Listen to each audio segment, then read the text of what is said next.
Ever look at a rusty old fence and then at a piece of shiny gold jewelry and just wonder why?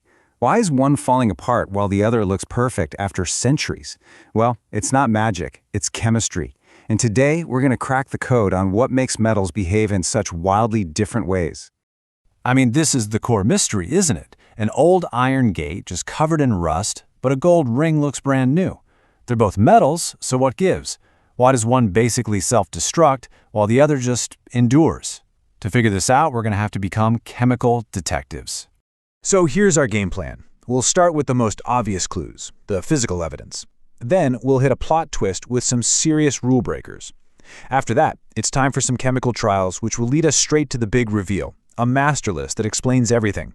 And finally, we'll get to the real secret, the atomic reason why this list even exists. Okay, our investigation kicks off with the basics. You know, if you want to identify a metal, you usually start by just looking at it. These are the most obvious clues to its identity. Yeah, these are the classic traits you probably learned in school. Metals are shiny, that's their luster. They're malleable, meaning you can hammer them into thin sheets, and ductile, so you can stretch them into wires. They're sonorous, that's the ding sound a bell makes, and they're fantastic at conducting heat and electricity. Oh, and they're usually hard. Seems like a pretty solid set of rules, right?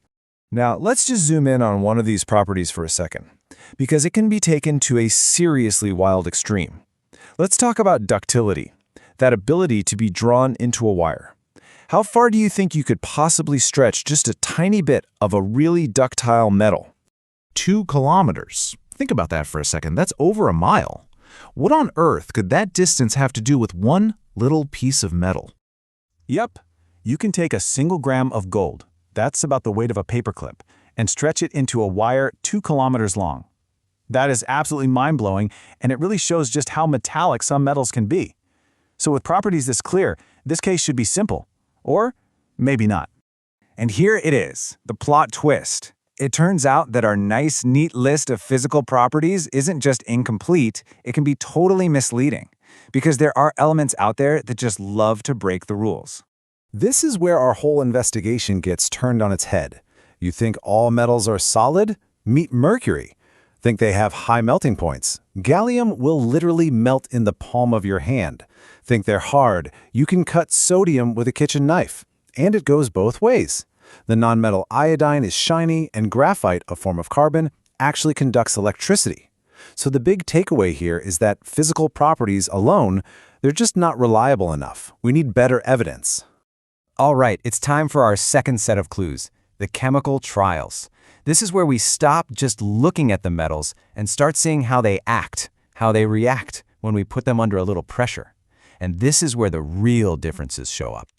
And I mean, the differences are dramatic. Let's start with something simple, like just exposing them to air. Potassium and sodium react so violently with oxygen that they can just burst into flame on their own. That's why they have to be stored under oil. But then you have gold and silver. They couldn't care less about oxygen, even if you heat them up. This is a massive clue.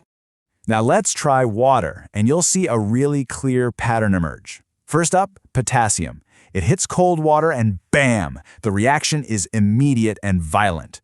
It generates so much heat that it actually lights the hydrogen gas it produces on fire.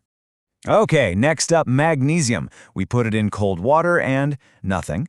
But if we heat the water up, okay, now it starts to react. You see those little bubbles of hydrogen gas forming? It's clearly way less eager to react than potassium was. And what about iron? Well, it won't react with cold water. It won't react with hot water. To get iron to do anything at all, you have to hit it with the super high energy of steam. This tells us it's even more reluctant to change than magnesium. And finally, gold. Cold water, hot water, steam, it doesn't matter one bit. Gold simply does not react. So through these trials, a clear hierarchy, a ranking, is starting to take shape. All of this evidence we've been gathering, the fires, the bubbles, the complete lack of reaction, it's all been pointing to one big conclusion. So, it's time for the big reveal. The master key that organizes all this chaos into one simple, predictable pattern. So after watching all that, you have to be wondering, is there some kind of master list, a cheat sheet that can predict, in advance, how a metal is going to behave? something that can finally put all this chemical chaos in order. Yes, there is. This is it, the reactivity series. It's a list of metals all arranged in order of their decreasing activity. Right at the top, you have the king of reactivity, potassium. As you move down the list through metals like iron, the reactivity just drops and drops. And way down at the bottom, we find our stable, unbothered friend, gold. This single chart explains everything we've seen. Why potassium explodes, why iron rusts, and why gold shines.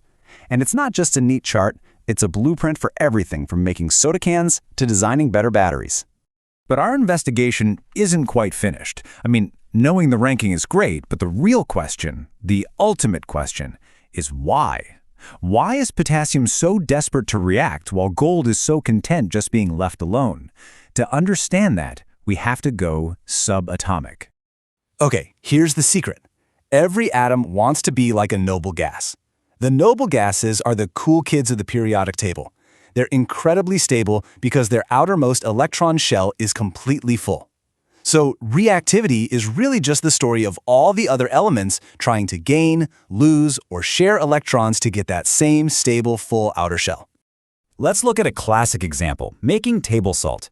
Sodium, a metal that's way up high on our reactivity list, has one lonely electron in its outer shell. It is desperate to get rid of it.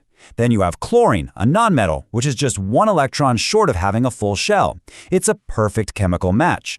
Sodium happily gives its extra electron to chlorine. Now, sodium is a positive ion, chlorine is a negative ion, and their opposite charges pull them together into a super strong bond. That frantic need to lose an electron is exactly what makes sodium so reactive.